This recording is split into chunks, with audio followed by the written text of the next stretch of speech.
의미가 3장 아들의 생명을 위하고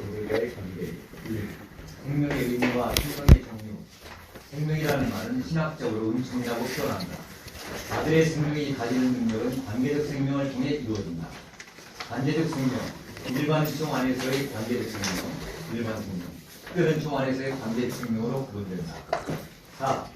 일반 생명은 일반을 통해 속한 것으로 하나님께서 모든 피조물을 창조한 창조주로서 모든 피조물을 일반적으로 사랑하는 사랑의 관계를 의미하고 성경에서는 이를 생명으로 표현한다. 5. 창조주 하나님과 모든 피조물 관계는 수종관계로 절대 순종을 조건으로 유지된다. 6. 그러므로 아담은 모든 피조물의 대표자로서 일반 종 안에 있는 생명을 보존하기 위한 조건으로 불순종으로 이 원흉 생명의 생활을 잃어버리게 되면 사망하고 순종으로 생명의 생활이 유지되면 생명이 보존되는 일반적 생명 관계가 성립되었다. 7. 아담이 산령의 생활을 잃었다는 것은 은총을 빼앗긴 것. 8. 은총을 빼앗긴 것은 죄와 사망 안에서 저주받은 생활을 하게 된 것이며 목숨은 사형 집행할 날을 기다리게 된 것이다. 이런 상태를 사망이라고 말한다. 네, 제가 뒤로 들어가서 8페이지를 한번 보겠습니다. 8페이지 한번 보겠습니다.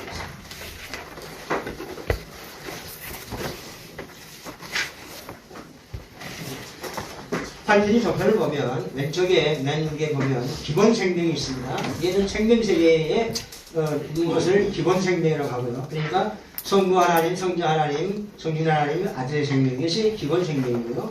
그 밑에 두 번째 보면 일반 은총 세계에서의 관계적 생명이 있고 또 그 세 번째 보면 특별 은총 세계에서의 관계적 생명 이렇게 구분되어 있습니다. 그래서 8페이지 한번 볼까요? 그래서 일반 생명부터 한번 생명이 네 가지 생명이 있는데요. 같이 한번 읽을까요? 일반 생명 시작. 하나님께서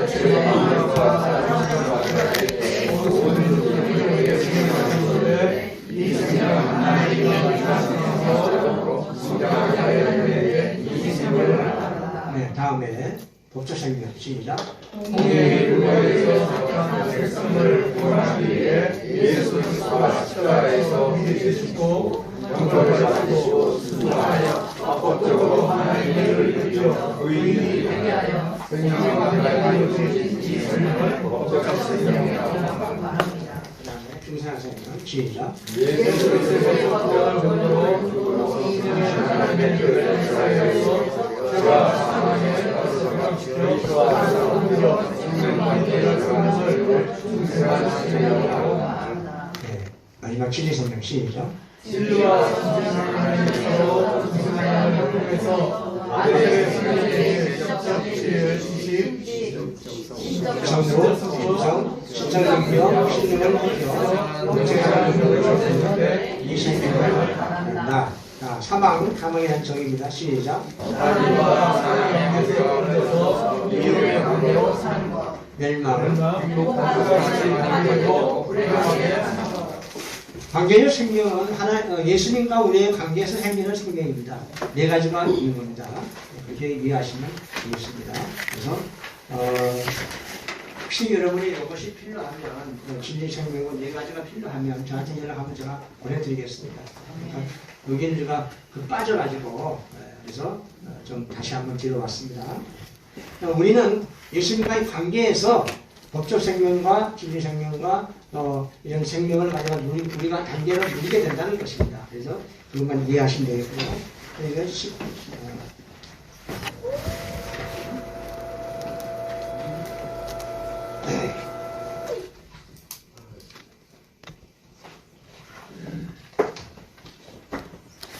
일반 생명, 4번에 일반 생명은 일반 중에 속할 것으로 하나님께서 모든 피조물을 창조한 창조주로서 모든 피조물을 일반적으로 살아가는 사랑의 관계를 의미하고 성경에서 이를 생명이라고 표현한다. 그다음에 7번에 보면 아담의 신앙의 생활을 잃었다는 것은 은총을 빼앗긴 것이다. 은총을 빼앗긴 것은 죄와 사망 안에서 저주받는 생활을 하게 되는 것이며 목숨은 사형 집행해야 할 날까지 기다리게 되는 것이다. 이런 관계를 우리는 사망이라고 한다. 그 다음에 이제 넘겨서 삼위 하나님과 아들의 생명 관계는 어떤 관계가 있느냐. 우리 한번 여기 뒤에 한번 읽어볼까요? 그 한번 보세요. 한번 읽어보세요. 18페이지.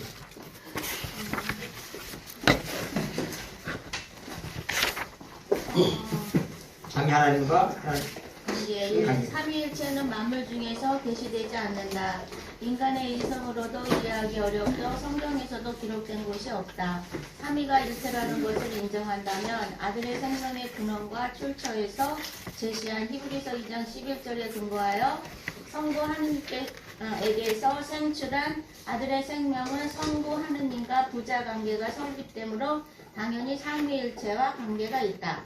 성부 하느님과는 부자 관계, 성자 하느님과는 형제 관계, 성신 하느님과는 실질적인 사역 관계가 성립된다. 아들의 생명은 하느님과 본질과 본성이 동일하다. 하느님께서 삼위의 인격을 가진 것은 삼위가 일하시기 위함이며 그 일은 아들의 생명에게 지혜, 지식과 능력과 영광을 입혀주는 것이다. 네, 34페이지로 한번 넘어가 보겠습니다.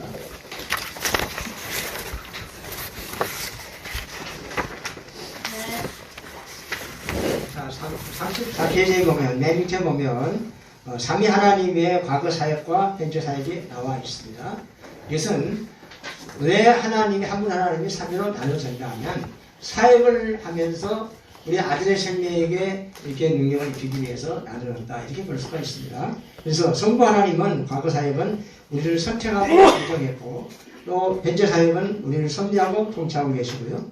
그 다음에 성자 하나님은 우리를 속죄하고 직위를 입혀줬고 그리고 현재 사역은 중보와 말씀 사역을 하고 있고 성진 하나님은 중생하고 양자로 우리를 삼으시고 또 현재 사역은 소화시키고 시민권을 입혀주는 그런 역할이 다르다는 겁니다. 한 하나님이 다 하는 것이 아니고요. 네, 그래서 그렇게 한번 전해봤습니다. 그러면 이제 그 다음 페이지 19페이지입니다. 생명세계와의 아들의 생명 관계는 어떻게 되느냐? 생명세계라는 것은 성부 하나님과 성자 하나님, 성신 하나님, 아들의 생명인 것을 생명세계라고 합니다. 그러면 생명세계는 성부 하나님의 세계의 핵심인데 성부에게서 성자가 발생하고 성신이 발출하고 아들의 생명이 생출하여 생명세계가 형성되어 아들의 생명은 생명세계의 이름이 되었습니다. 생명세계에는 하나님의 사랑이 충만한 세계이며 그 사랑은 변하지 않으며 사랑으로 존재하며 사랑이 존재한다. 아들의 생명은 성부 하나님께서 시와 같은 시적 형태로 생출되었으며 이 시적 요소의 의미는 생명세계의 확장을 의미한다. 그 다음에 우리 한번 읽어보실래요? 네, 한번 읽어보세요. 그 하사를 해놓은 거 생명세계의 확장을 하는 거죠. 네. 생명세계의 확장을 위한 사역은 아들의 생명에게 지혜, 지식과 능력과 영광을 입히는 것이며 이 아들의 생명을 위한 사역, 그리스도의 직분, 선택, 예정들이 창세전 성부 하나님의 사역의 주축을 이룬다. 이것이 삼위 하나님의 사역의 목적이다. 이 능력을 입히기 위해서 창세기 1장 1절 태초에 천지를 창조하시리라 하고 이렇게 말하고 있습니다. 그러니까 창세기 1장 1절을 만드는 것은 아들의 생명을 길러가기 위해서 만들었다. 그렇게 표현을 합니다. 이걸 한번 생각을 해보십시오. 아들의 생명을 길러갈 장을 마련한 것이다. 이렇게 했습니다. 영유세계와 물질세계를 창조하시고 사람을 선택하여 관계적 생명으로 생명세계를 확장해 나가고 있습니다. 생명세계에 있는 아들의 생명들은 영의 세계에 존재하고 있는 사람의 영을 입은 상태로 아담의 인체를 입었으며 그의 후손들은 모두 다 잉태될 때 아담과 같이 아들의 생명들을 가지고 이스라엘에 태어난다. 하나님의 부르심을 받으면 영을 육체를 벗어버리고 나그네 있다가 부활하면 영을 벗고 거룩으로 이루어진 신의 성품인 아들의 생명이 하나님의 친자로 아버지 나라에 들어간다. 여기 세계와의 관계, 그 옆에 있는 분 한번 도와주실래요? 창세기 1장 1절에서 천지를 창조하십니다. 그래서 천지는 영의 세계와 물질 세계의 창조로 본다. 이 천지의 천은 창공, 공중, 하늘이라는 높은 곳인데 하늘은 땅의 하늘이나 신의 세계의 하늘은 아니고 영의 세계의 하늘이며 땅의 하늘은 공창이며 신의 세계의 하늘은 창조가 아니다. 예, 그 위에 보면 오른쪽 위에 보면 표시를 해놨죠. 땅의 하늘은 공짜이고 영의 하늘은 하늘이고 신의 하늘은 정도가 아니라 신에는 하늘이 없다는 거죠. 그 다음에 그 4번에 창세기 1장 1절은 하나님께서 하늘의 세계와 땅의 세계를 순서대로 창조한 것이며 영의 세계를 먼저 지으시고 물질 세계는 영의 세계를 먼저 지으신 후에 지으셨다. 영의 세계는 책자의 영과 천사와 마귀와 불책자의 영으로 구성되어 있고 영의 세계에 존재하는 책자의 영과 아들의 생명의 관계는 아들의 생명이 영주격으로 존재하므로 밀접한 관계가 되어 있다. 그리고 택자의 영은 아들의 생명이 존재하고 있는 영이다. 그러나 불책자의 영은 아들의 생명이 존재하지 않는다. 그 밑에 영의 세계를 두 가지로 나누어서 구분했습니다. 택자의 영체가 있는 거하고 불책자의 영체가 있는 것입니다. 그래서 오늘 구분했고요. 우리가 성령을 이렇게 우리가 그냥 다 하잖아요. 성령이라고 말하잖아요. 저는 그의 의의를 전혀 이해합니다. 성령이라고 하면 하나님은 피조물이라고 이렇게 객관시키는 그런 영향이 있는 겁니다. 왜냐하면 영문은 다 피조물이기 때문에 동감하시는 분이 없는 것 같기도 한데 옛날에는 다 성신이라고 했어요. 신이에요. 하나님은 신이기 때문에 성신이라고 하는 게 맞는 거예요. 제가 어릴 때에 나 성신이 없었는데 그렇게 하고 성신을 했는데 1900년 1980년도 때쯤 돼서 미국에서 오신 학자가 그것을 성령으로 고치고 그리고 2008년에 개혁 개정을 하면서 성신을 다 성령으로 바꿔버렸어요. 특별한 경우에는 성신이라고 하는 말이 없습니다. 그러니까 제가 이제 하늘나라에 가면 그걸 고친 분이 누구신가를 나야 된다. 어떤 분이 그렇게 해야 된다. 그래서 요한복음 4장 24절에 그게 요한복음 4장 24절 누가 한번 읽어봐 주시면 좋겠어요. 하나님은 영이시니 예배하는 자가 틀린 것은 영과 진리로 예배하지. 하나님은 영이라고 했기 때문에 하나님은 영이시니 하고 그렇게 말합니다. 신령과 진정으로 진정이 아니고 신령과 진리로 하죠. 진리가 안 맞는 거예요. 어차피 진리로 예배를 드려요. 진정으로 예배 드려야지. 우리 마음을 다해서 예배 드려야죠. 요한은요, 하나님은 영이라고 할 때 보이지 않는 세계와 보이는 세계를 구분하기 위해서 그렇게 나누어 놓은 거지. 요한이 의미적으로 하나님을 영을 영으로 그렇게 표현해서 한 건 아닙니다. 보이지 않는 세계와 보는 세계를 그렇게 구분하기 위해서 하나님의 영이시라고 했습니다. 그게 그 주석으로 나와 있는 거예요. 그래서 성신 하나님을 성령 하나님이라고 하면 하나님은 피조물이라고 하는 것밖에 안 돼요.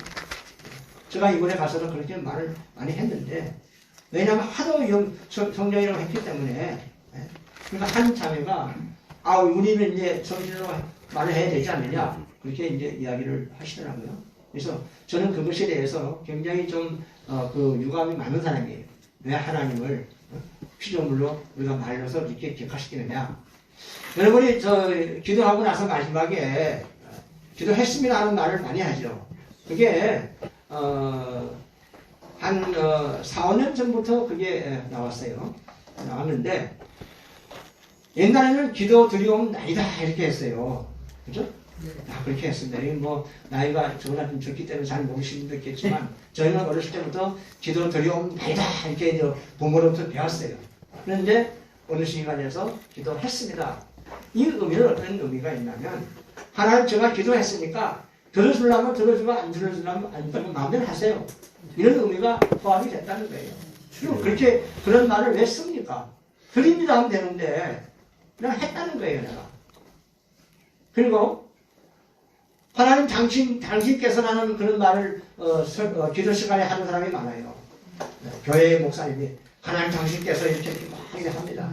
그러면 당신의 말은 높이는 말은 맞아요. 근데 하나님에게는 극정치를 써야 되는데 예를 들어서 남사현 목사님 아들이 아버지 용돈 준 거 가지고 당신께서 용돈 준 거 가지고 선물을 사왔어요.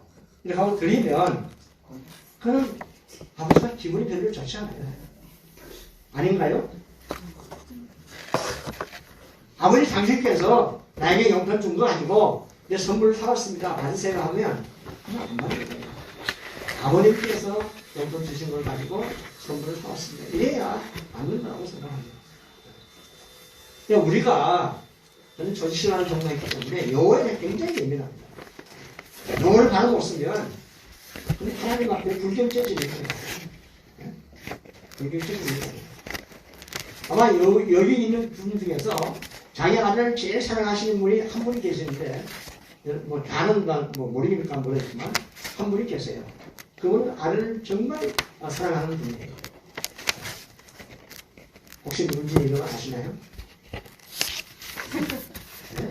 중근은 목사님. 제일 최고의 벌칙을 쓰시고 핸드폰에 그렇게 있는 분인데 권현석 목사님이죠. 네. 정말 아내를 사랑하지 않는 남편은 불행한 사람이에요. 왜 하나님이 아내를 주셨을까요? 이건 본문하고 자꾸 엮어 나옵니다. 그래서 6장에 보면요, 그 5장인가 거기 보면 남편의 역할과 아내의 역할이 나옵니다. 아내는 남편을 뭐 하라고 그랬어요? 지금 성경은 말씀 말고 누가 그랬어요? 배우라고? 네. 아버지를 남편을 교훈하라고 그랬어요. 그거는 지금 성경을 바꿔놨어요. 그 바람에 이혼이 더 많은 거예요. 경외란 말은 하나님에게 쓰는 것인데 왜 남편에게 경외하라고 했을까? 그만큼 남편에게 경외하지 않으면 보이지 않는 하나님을 경외할 수가 없기 때문입니다. 논리가 맞지 않나요? 제가 막 엉터리 주장하는 것 같아요.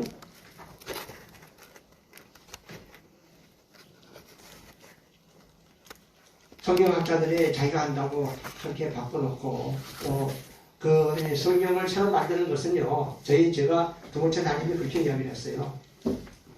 그것은 장사하는 거다.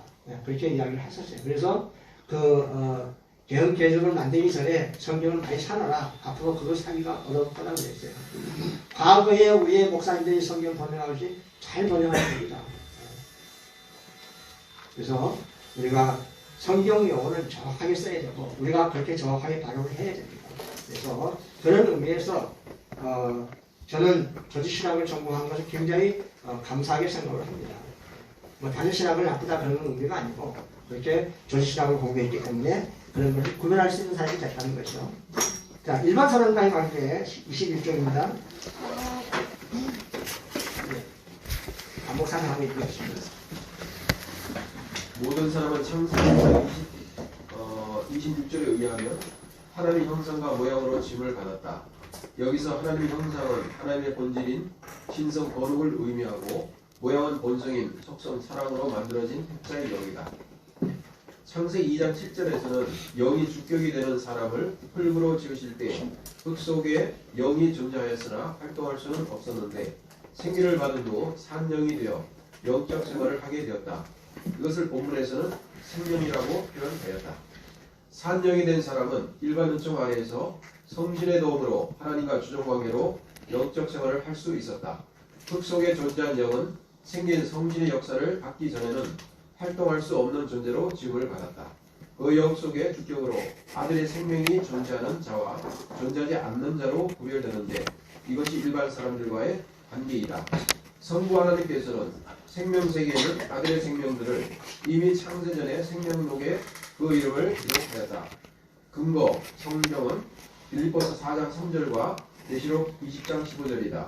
생명록에 기록된 아들의 생명들에게 영광을 입히기 위한 방법으로 예수 그리스도 안에서 사람을 선택하였으며 그 목적을 이루기 위하여 그 사람의 구원 계획을 예정하였다. 네, 그러면 쟁점 받지 못한 사람이 조상은 누가 있는가? 불책자의 조상은 아담의 에덴 동산을 범죄한 후에 출생한 자녀들을 우리가 불책자라고 부르게 합니다. 이들이 불책자의 조상에 대한 근거는 어디에 있는가? 이제 계속 읽어주세요. 아담이 에덴 동산에서 쫓겨난 후에 노아로 인하여 태어난 아들이 가인과 아벨뿐인데 불책자들이 존재해 있다는 증거는 가인이 범죄를 쫓겨날 때에 자기를 만나는 자들에게 대해 언급한 창세기 4장 14절의 15절 나를 만나는 자가 나를 죽이겠나이다. 가인을 죽인 자는 벌을 7배나 받으리라 하시고 가인에게 표를 주사 그를 만나는 모든 사람에게서 죽임을 면하게 하시니라 해서 가인 이전에 아담이 낳은 많은 자녀들이 있었음을 보여주는데 그들이 불택자의 조상이다. 성경은 택자를 중심으로 기록되었기 때문에 불택자에 대한 상세한 언급은 없다. 네. 26페이지 한번 그 화면을 좀 띄워줄래요? 네. 작정과 예정에 대해서 여러분이 어떻게 아시는지 모르겠습니다만 모든 만물을 창조한 것을 이렇게 관리하는 것을 작정이라고 합니다. 모든 만물, 새나 동물이나 뭐 물고기나 이런 것들 사람까지 포함해서 그것을 하나님이 통치하는 것을 작정이라고 그러고 그 다음에 예정은 그 작정 가운데서 우리의 구원을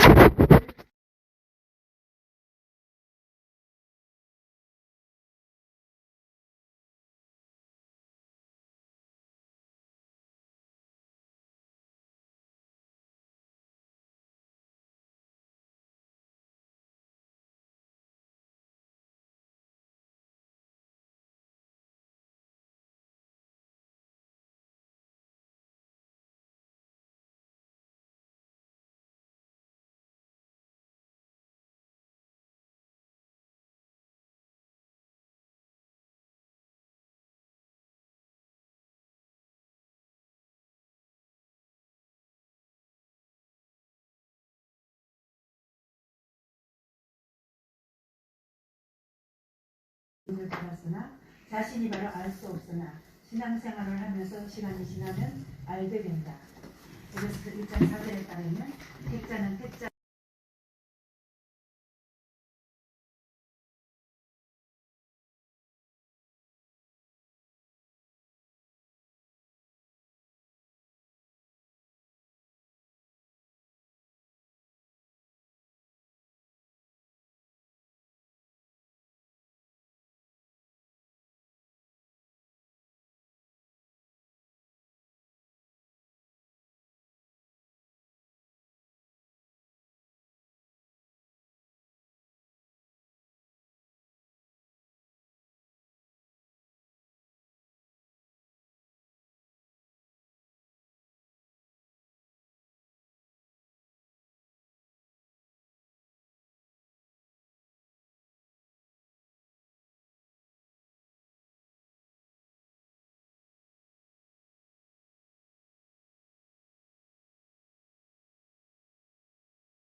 것입니다.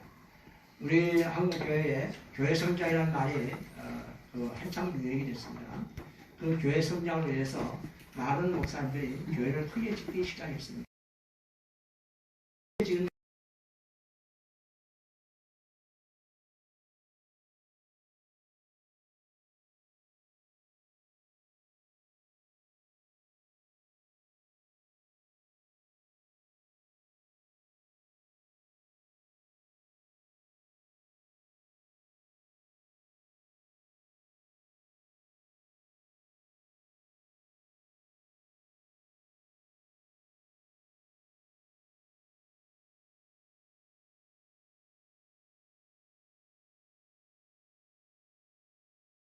성도가 올 것이다.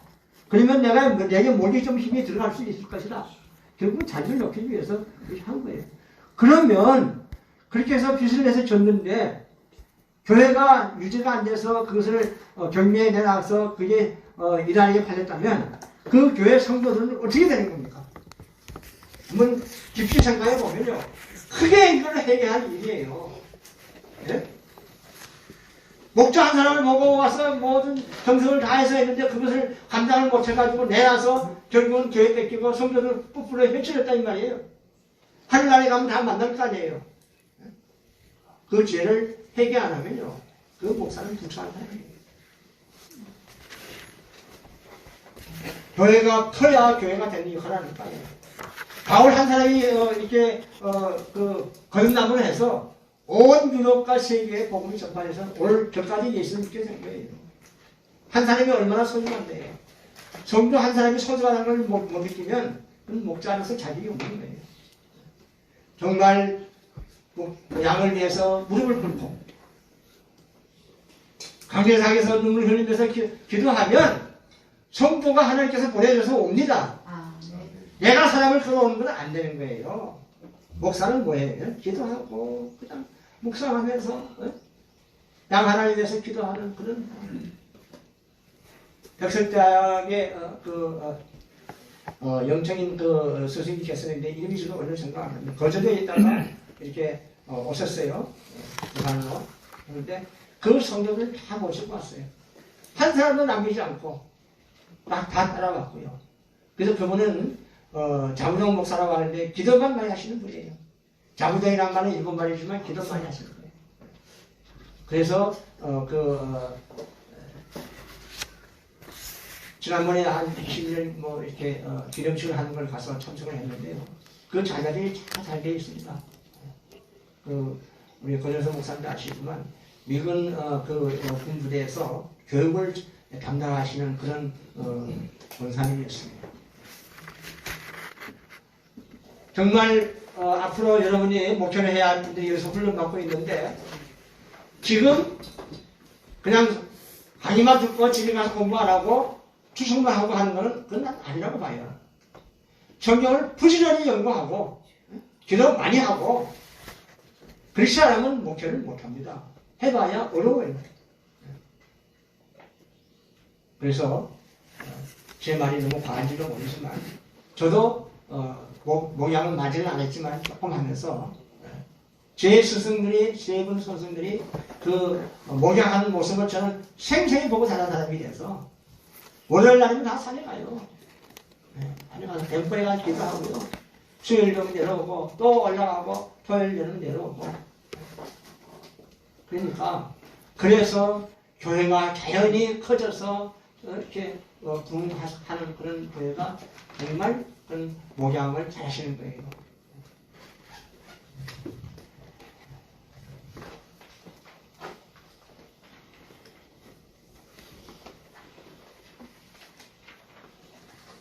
제가 2월 20일 날, 3월 4일 날 비행기표를 샀다가 저를 집을 이제 넘겨주기로 한 그 집이 아래층은 교회였고 2층은 이제 주택이었습니다. 그래서 저는 거기다가 집을 맡기고 아주 편안하게 왔어요. 이제 내가 가면 교회 사역을 내가 시작하겠다고 하는데 10월 달에 집을 비켜달라고 하는 거예요. 한국에 나와 있는데 집을 어떻게 비켜줍니까 내가. 자기가 그 목사님인데 그거를 허락해서 그렇게 집을 갖다 놨는데 비켜라고 그러면 내가 어떻게 비켜요. 여러 번 그게 메일이 오더라고요. 그래서 제가 그랬어요. 목사님, 우리가 만난 것은 관계를 통해서 만났는데 그리고 목사님께서 이것을 허락해서 했는데 그걸 갖다가 오늘까지 안 하면 입이 처분하겠다? 그런 말이 어디 있습니까? 그래서 메일로 아예 안 했어요. 그랬는데 그렇게 해서 해가 지났어요. 그래서 또 한 번 비교하는 말이 있어서 아무 말 안 하고 있었는데 6월 중쯤에 제가 보기에는 혼자서 생각할 때 이거는 안 지켜주면 안 되겠구나. 어려우니까 그러겠지. 그래서 비행기를 앞당겨 가지고 돈을 10만 원 더 주고 가서 6월 20일 날 가서 6월 21일 날 옮겼습니다. 옮겼는데 할 필요가 있어야죠. 제가 6월 21일 날 20일 날이죠. 20일 날 트렁크 2개를 쥐고 뒤에 백팩을 메고 제가 전에 살던데 거기에서 호텔을 10군데 넘어갔는데 저를 안 도와주더라고요. 방이 없다고. 얼굴은 땀이 흘리고 막 가방 2개 들고 이게 얼마나 힘들겠어요. 한 3시간을 그렇게 헤맸는데 그래서 내 그 통역하시는 분에게 전화했더니 오늘 화요일이니까 교회 가면 문이 열려 있으니까 교회를 가세요. 그래서 교회를 갔습니다. 그랬더니 한 30분이 식사를 하고 있고 나는 거기다가 가방을 넣고 지쳐가지고 그냥 자고 있으니까 거기 교회 담임 목사 사모님께서 2층에 올라가 죽으시라고 해요. 그때까지 아무것도 못 먹었죠. 난 여기서 오늘 좀 기도하겠습니다. 그리고 밤을 새고 주문 기도하고 새벽에 10시까지 가기로 했으니까 9시에 나갔습니다. 그래 갔더니 그 통역하시는 분이 차를 가져와서 이제 짐을 다 실었어요. 갈 데가 없는 거예요. 그래서 그분이 어디에 전화를 하더라고요. 그래서 친구 목사에 전화해가지고 현재 있는 집에 교회 건물 3층에 제가 들어가게 됐어요. 하나님이 제가 하룻밤 기도하고 금식하고 했더니 제 통역하시는 목사님을 통해서 집을 얻게 된 거예요. 너무나 좋은 데 가는 거예요. 안에 냉장고, 샤워시설, 화장실, 제가 필요한 옷장 같은 것도 있고요. 얼마나 좋은지 모르겠어요. 그래서 제가 집이 있다는 게 얼마나 중요한지 그걸 알았습니다. 네. 집이 있다는 게. 하나님이 그쪽으로 인도하려고, 거기가요, 코리아타운 외곽인데 아주 별로 깨끗하지 않은 동네예요. 저녁에 되면 우리 집 앞에서 사람을 이렇게 남자를 그렇게 하는 사람들로 모여 있어요. 제가 나오기 한 10월 전부터. 그래서 이건 정말 불쾌하기도 하지만, 그게 안 나가면 되니까. 그 사람들 그렇게 해서 사는 사람들이니까. 그 정도로 어려운 동네예요. 그래서, 그러나, 거기서 제가 새벽 기도 할 수 있다는 거, 설교할 수 있다는 거, 이게 얼마나 좋은지 모르겠더라고요. 그래서 하루도 새벽 기도 빠진 적이 없습니다. 저녁에 11시 자든 12시 자든 새벽에 3시나 일어나서 샤워하고 새벽 기도 가서 문 다 열어놓고, 그리고 이제 목사님 설교하시는 거 보실 거를 기다리고 이렇게 생활을 했습니다. 그리고 나올 때에 또 어떤 분이 거기서는 공항 가기가 어려운 거예요. 차 타기가 어려운 거예요. 그래가지고 한 분이 전도사님이신데 간사이 공항 근처에서 한 10분이 갈 수 있는 곳에서 저를 와서 설교하고 화요일날 설교하고 주일날 가세요 그래요. 근데 거기는 어떤 곳이냐면 한국에서는 선교사님들하고 예배 드리는 곳인데요. 아주 뜨거운 곳이더라고요. 100년 된 집에서 가서 제가 잤습니다. 그 땅이 200평 되는데 거기에 교회가 있더라고요. 근데 그 도시는 와이파이가 안 되는 도시예요. 제가 10시 한 반에 갔는데 나를 맞이할 분이 안 나오는 거예요. 1시간 반을 기다렸어요. 이거 어떻게 해야 되나? 공항에 가서 제가 전화해서 내가 다시 여기 오느냐? 아니면 그냥 공항 가서 있다가 몇 자고 그 다음날 아침에 오느냐? 그런데 한 일주일 전에 만난 목사님이 저를 두고 오시는 거예요. 목사님하고 그래서 거기 가서 설교하고 편안히 자고 아침에 왔습니다. 하나님의 은혜가 아니면 그렇게 될 수가 없는 거예요. 저는 이번에 가서 이게 하나님의 은혜라는 걸 수십 매 시간마다 느끼고 살았어요. 그래서 제가 왜 이 말을 하느냐? 우리가 마음을 열어놓으면요, 마음을 헤쳐놓으면 우리 신앙이 성숙할 수가 없습니다. 긴장하지 않으면 안 됩니다.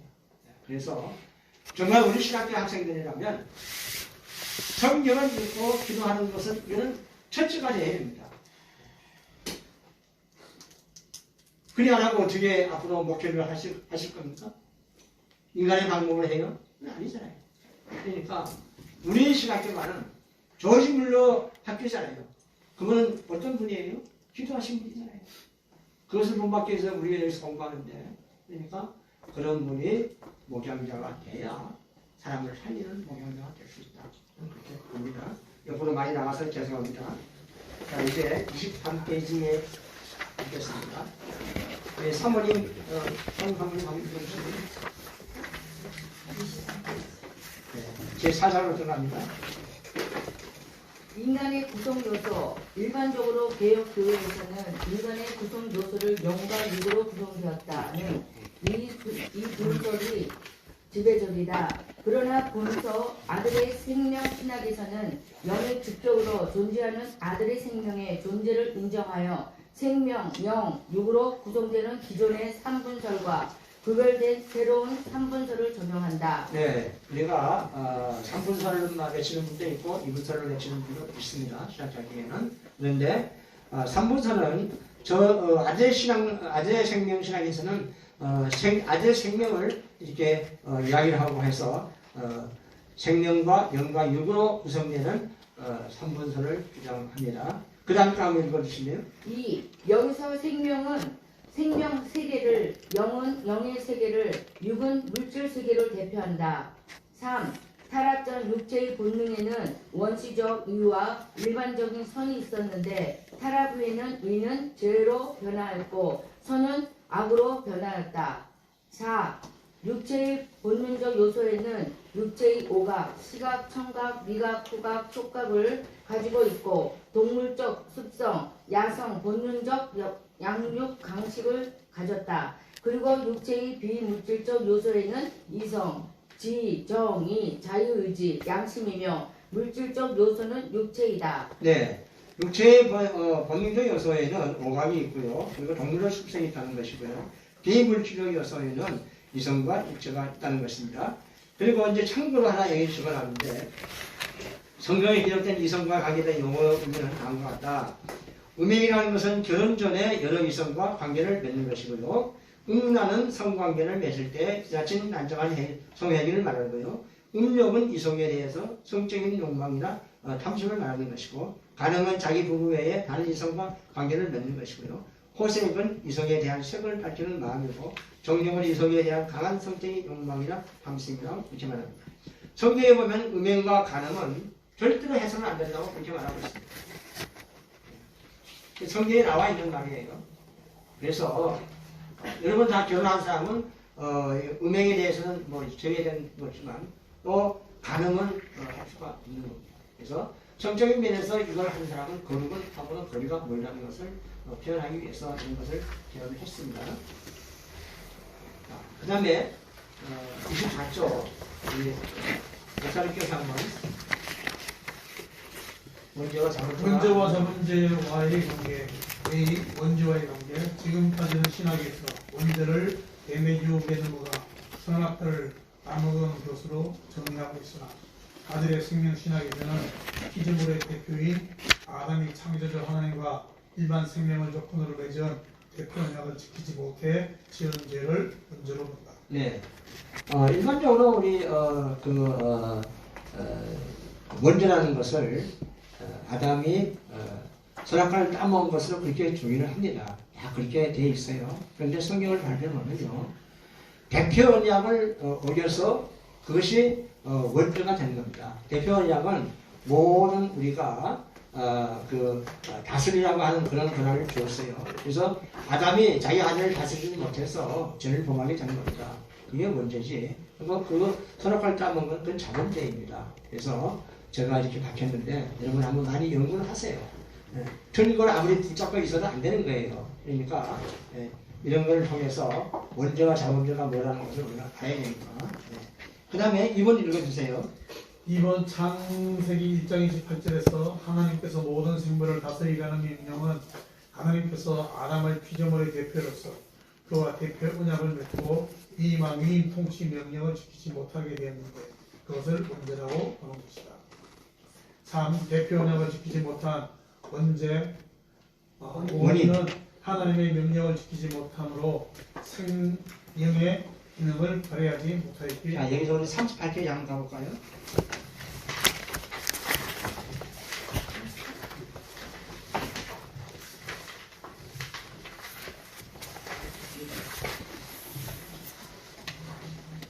그리고 5번부터 제가 한번 읽어볼게요. 아담이 범죄할 때 영은 주인으로서의 책임은 있으나 범죄하는 행동에는 같이 할 수가 없다. 왜냐하면 영은 언제나 성신 역사에 의해서만 움직이는데 이미 이성이 마귀의 유혹을 받을 때에 영은 움직일 수 없는 잠자는 상태가 되었기 때문이다. 같은 원리로 영의 주격으로 있는 아들의 생명도 영이 잠자고 있기 때문에 아무 역할도 할 수 없는 상태가 된다. 말하자면 아들의 생명은 인간의 범죄에 대해서 아무런 책임이 없다. 아담이 대표 언약과 행위 언약을 어길 때에 아담의 영은 주인으로서의 책임은 있으나 아들의 생명은 책임을 가질 수가 없다. 왜냐하면 아들의 생명은 육체와 직접적인 관계가 없기 때문이다. 다만 아담이 범죄함으로 하나님의 모양으로 지음받은 영에 의해서 성신을 떠남으로 하나님과 생명적 관계가 떨어지게 되고 하나님의 일반 생명을 빼앗긴 상태가 된다. 이런 상태를 영이 죽었다고 말하며 다른 말로는 영의 사망이라고 말한다. 죄에는 원죄와 자범죄가 있는데 원죄는 창세기 1장 28절의 말씀처럼 만물을 다스리라는 하나님의 명령을 지키지 못한 죄이며 생명의 사람이 피조물을 다스리지 못하게 되는 원인은 영이 성신의 피동이 되어 활동할 때에 육체의 한계 때문에 영이 성신의 역사를 따르지 못함으로 영적 능력을 잃어버렸으며 영의 활동에 이성이 협력하지 못하는 결과로 초래함으로 다스리라는 명령을 다스리지 못하게 되었다. 이렇게 해서 앞에 있는 내용을 좀 설명을 했습니다. 그 다음에 4번 읽어주세요. 1사장의 4번. 4번 성령으로 살지 못한 결과는 성령의 능력을 빼앗김으로 영적으로 죽은 상태가 되어 사망의 다스림에 속하게 되었으며 결과적으로 하나님의 미움의 대상이 되어 공산을 다스리지 못하게 되었다. 5번 이 원죄로 인하여 하나님과 아담 사이는 이미 단절된 상태가 되었으므로 아담 속에 있는 신성인 아들의 생명은 원죄로 활동할 수 없는 상태가 되었다.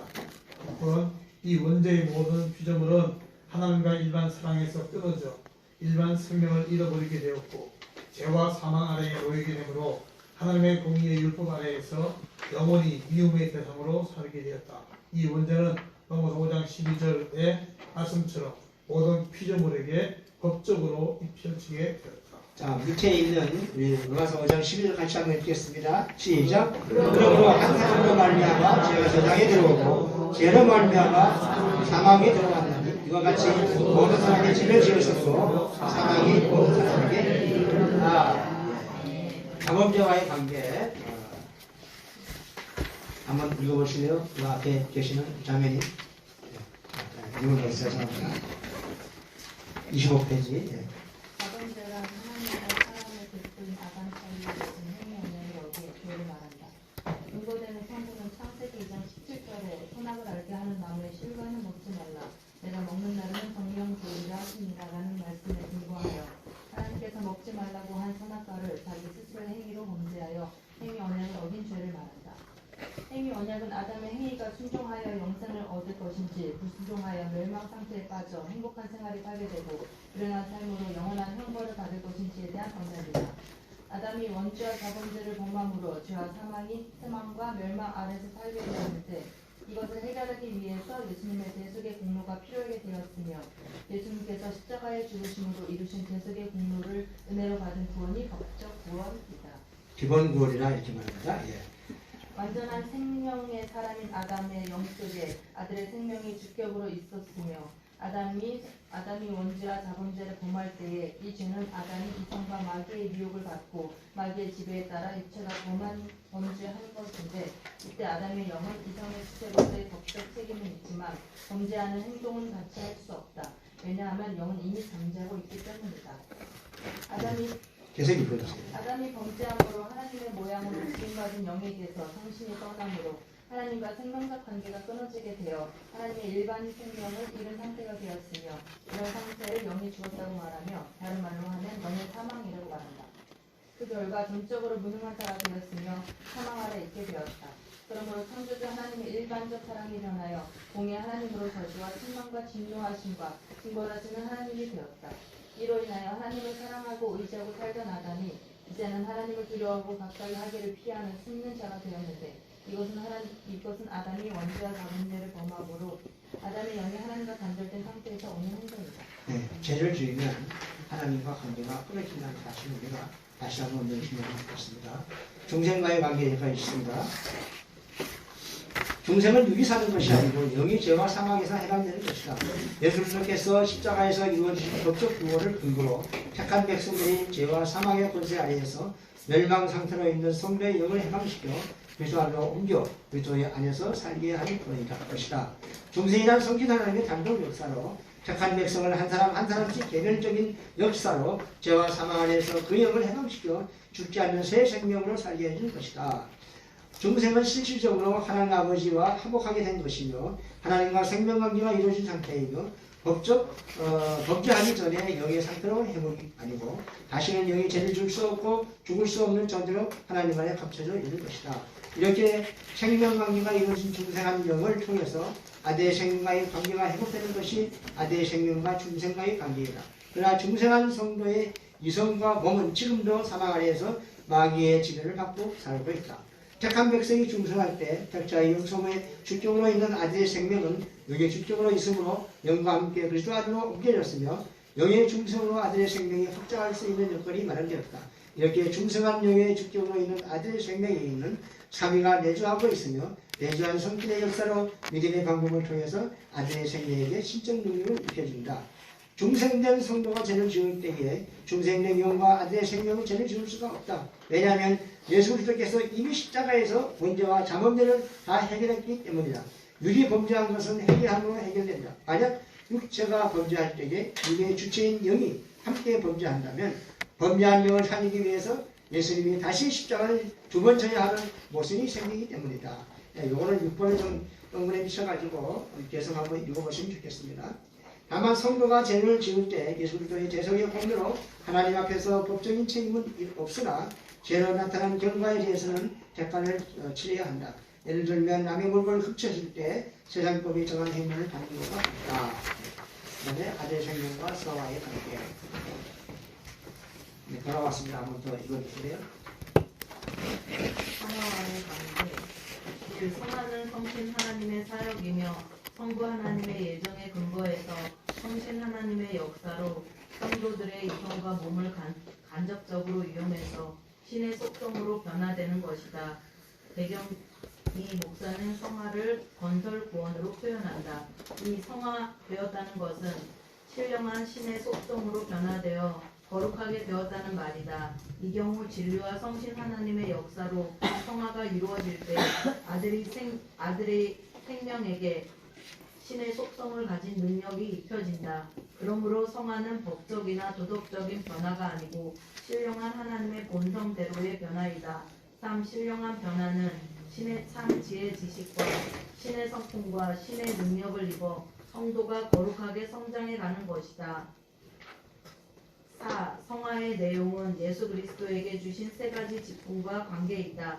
즉 성화란 성부 하나님과 성자 하나님이 창세 전에 맺은 속죄 언약을 근거로 성부 하나님께서 성자 하나님에게 선지자, 제사장, 왕의 직분을 주신 것이다. 5. 선지자 직분은 하나님 아버지의 뜻을 성도들에게 전달하여 깨우쳐 주는 것이며 제사장 직분은 속죄와 칭의를 입혀서 하나님 아버지와 성도 사이에 중보자의 역할을 하시는 것이며 왕의 직분은 모든 죄악을 멸하시고 하나님의 능력을 입혀 드리는 것이다. 6. 성신 하나님께서는 성도들의 구원에 실질적 책임을 지셨는데 믿음의 방법으로 성도의 이성과 육체를 이용하여 현재 날마다 신령한 진리를 깨닫게 하여 신령한 성품과 신령한 능력을 길러 영적으로 성숙하게 하신다. 네, 알겠습니다. 그 다음에 한번 넘기면 죽음과의 관계는 이거는 흔한 내용이기 때문에 이것이 다 이해가 됩니다. 부활과의 관계에 대해서 읽어보시죠. 부활과의 관계, 부활이란 이 하나님의 인대 사역으로 낙원에 있던 영체들이 하나님의 재림 시에 영체를 벗고 신령한 몸의 모습으로 변화되는 상태를 말한다. 이때 변화된 신령한 몸은 어떤 형체를 가지지 않은 하나님과 동질인 신성이다. 이렇게 변화된 모습으로 부활한 성도들은 바로 하나님과 친자 관계가 이루어진 하나님의 아들들이다. 3. 이들은 하나님의 목적대로 하나님의 능력과 영광을 입은 친자로서 영원히 하나님께 찬양과 영광을 돌리며 하나님과 함께 영광된 생활을 하게 된다. 4. 부활하기 전에 이 하나님의 아들들은 아들의 생명들인데 진리와 성신 하나님의 역사로 신의 속성적 영역이 아들의 생명에게 입혀진 상태에서 부활할 것이다. 5. 재림하시는 주님은 심판주로 오시기 때문에 사람의 몸을 입지 않는다. 왜냐하면 재림주는 심판주로 오시기 때문이다. 6. 첫째 부활은 주님이 공중 재림하실 때이며 그 부활에 참여하는 자는 혼인잔치에 참여하는 자로서 순교하였거나 순생한 성도들로서 세상을 떠난 자들이며 그 근거로 제시하는 성경 구절은 살전 4장 16절 17절과 고전 15장 20절이다. 7. 첫째 부활에 참여한 하나님의 아들들은 하늘에 속한 자로서 전 3년 반 대환란 이전에 죽은 자들 가운데서 순교와 순생한 자들과 전 3년 반 대환란 때에 이 땅에서 순교한 순생한 사람들의 총수이다. 성경에서는 이들을 14만 4천 명으로 예시하며 이들이 부활 시에 멸류관과 영광을 받을 자들이다. 네, 부활에 대해서 여러분이 좀 더 관심을 가지고 있겠습니다. 한 장을 열고요. 전체 부활에 참여하는 자의 자격은 다음과 같다. 복배임을 가진 자, 예수를 증거하기 하거나 하나님의 말씀으로 순교를 당한 자들을 가리키며 근거는 계시록 20장 4절입니다. 짐승과 우사에게 경배하지 않은 자, 세상의 권력들에게 미움을 받지 않은 자들을 가리키는 말로 근거는 계시록 20장 4절이다. 표를 받지도 아니한 자, 이마와 손에 표를 받지 않은 자로서 세상의 짐승 사상에 물들지 않는 자들을 가리키는 말이고 근거로 20장 4절이다. 기름 준비한 자들이라 진리와 성인 하나님의 역사로 연단받은 자들로 다섯 처녀와 같은 자들을 가리키는 말로서 그 근거는 마태복음 25장 4절이다. 신앙의 정도를 지킨 사람입니다. 여자로 표현되는 세상으로 자기의 신앙을 더럽히지 않고 신앙의 정전을 지킨 자들을 가리키는 말로서 그 근거는 계시록 14장 4절이다. 처음 익은 열매가 된 자들이라 이들은 첫째 부활에 참여한 자들을 가리키는 것인데 부활의 첫 열매가 예수님의 부활이죠. 백성 중에서 처음 익은 열매는 첫째 부활에 참여한 자들이다. 그 근거는 계시록 14장 4절이다. 둘째 부활은 천년왕국이 끝나고 모든 정서와 권세와 능력을 늘어쓰고 나라를 하나님께 바칠 때이다. 그래서 15장 24절 밑에 한번 읽어보겠습니다. 시작. 그 후에는 마지막이니 그가 모든 통치와 모든 권세와 능력을 멸하시고 나라를 아버지 하나님께 바치시리라. 굉장히 중요한 말씀입니다. 둘째 부활에는 첫째 부활에 참여하지 못한 아는 성도들이 부활하는 것이고 백부자 앞에서 행위 심판을 받는 것이죠. 그 근거로 제시하는 성도는 계시록 20장 11절 12절이다. 둘째 부활에 해당하는 부활은 생명부활, 상급부활, 사망부활이 있다. 네. 부활에 관해서는 여러 그 논설이 있는데 저는 이렇게 이야기한다고 말씀드립니다. 이제 마지막 이제 5분 남았는데 잘 봤습니다. 영생이란 무엇이냐? 아들의 생명과 영생과의 관계. 하나님과 함께 영원히 그리고 행복하게 사는 것이 삽니다. 영생은 요한복음 3장 16절과 같이 중생을 많은 자만이 가지게 되는데 좀 더 구체적으로 말하면 중생된 자의 영의 주격을 전제하는 아들의 생명에만 해당된다. 그러므로 영생의 의미는 1번 영원히 산다는 것이고 밑에 들어가서 하나님과 행복하게 산다는 의미입니다. 영원히 산다는 의미는 사람의 영의 주격으로 전제하는 아들의 생명에만 해당되고 왜냐하면 하나님에게서 생출된 하나님의 신성을 가진 씨이기 때문에 죽을 수 없는 존재입니다. 중생된 영은 하나님과 생명관계가 이루어졌기 때문에 죽음을 경험하지 않으며 부활할 때 영체를 벗으므로 영생하지 못한다. 육체는 영생을 논할 대상이 아니다. 왜냐하면 아담의 타락으로 사람의 육체는 사망 안에서 시한부 목숨이 되었으며 언젠가는 성부 하나님의 부르심을 받으면 이 세상을 떠나야 하는 존재이기 때문이다. 행복하게 산다는 내용은 진리와 영광으로 성신 하나님의 역사에 균형되어 살아간 체계는 하나님의 능력이 입혀졌으므로 입혀진 그만큼 영원히 하나님과 함께 행복한 생활을 합니다. 이 행복은 이 세상에서는 누리며 하나님 아버지 나라에까지 이어진다. 위 두 가지 의미를 정확할 때 영생의 재산과 영원히 살 수 있는 자는 아들의 생명임을 말하고 있다. 하나님의 하나님 아버지의 나라 그냥 한번 목사님께 고린도전서 15장 24절 말씀과 같이 예수 그리스도께서 이 땅에서 본 사역을 완전히 마치시고 나라를 아버지 하나님께 바친 성부 하나님 아버지의 나라입니다. 이 하나님 아버지와 아들로 이루어진 신의 세계로서 하나님의 아들들이 하나님 아버지의 친자로서 아버지 하나님의 은혜를 영원히 감사드리며 영광을 돌리는 나라이다. 3. 하나님의 목적이 이루어진 나라이다. 4. 이 나라에 들어갈 사람은 부활한 아들의 생명이다. 5. 이 나라에서 아들의 주인은 하나님의 친자로서 아버지 하나님께서 입혀주신 영광을 입고 하나님께 영광을 돌리면서 영원 무궁토록 아버지 하나님과 함께 영광 중에 살면서 영생을 누리게 될 그런 주의를 가진다. 6. 이 나라는 시작의 관점에서는 창세전 세계, 영원전 세계, 영원전 자존 세계, 원 역사 세계, 그리고 성부 하나님의 세계 또는 줄여서 성부 세계라고 하며 완성의 관점에서는 완성된 신의 나라 또는 아버지 하나님의 나라 죽여서 아버지 나라라고 호칭한다. 7. 아버지 나라에서 아들의 영광은 해의 영광과 달의 영광과 별의 영광과 그리고 별의 영광과 멸류관의 영광 생명의 멸류관, 의의 멸류관, 영광의 멸류관, 금 멸류관으로 차별이 있다고 한다.